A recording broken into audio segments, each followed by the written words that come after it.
வணக்கம் மக்களே. என்னடா இவன் சுண்டக்காய் செடியை காட்டிக்கிட்டு இருக்கான் அப்படின்னு பார்க்குறீங்களா? இது என்னோடய மாடி தோட்டத்தில் நான் வச்சுருந்த சுண்டக்காய் செடி. இது ரொம்ப குட்டியாக இருந்தது. நமக்கு ஒரு இடம் பக்கத்தால் இருந்தது. அந்த இடத்துல கொண்டு போய் வச்சேன். இப்போ எப்படி வளர்ந்துருக்கு பாருங்கள், எவ்வளோ செழிப்பாக வளர்ந்துருக்கு பாருங்கள். பூக்கள் வச்சிருச்சு,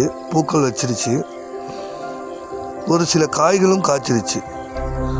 ஸோ மாடி தோட்டமோ வீட்டு தோட்டமோ இது பாருங்கள், காய் இருக்கு பாருங்கள். இதுதாங்க சந்தோஷம். இது போன்று நமக்கு தேவையான பொருட்களை நம்ம உற்பத்தி செய்யும் போதும் அதோட வளர்ச்சி நிலைகளை பார்க்கும் போதும் மனதுக்குள்ள ஒரு பேரானந்தம் வரும்.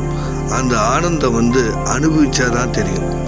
ஸோ அனைவரும் வீட்டு தோட்டம் வைக்க வாழ்த்துக்கள்.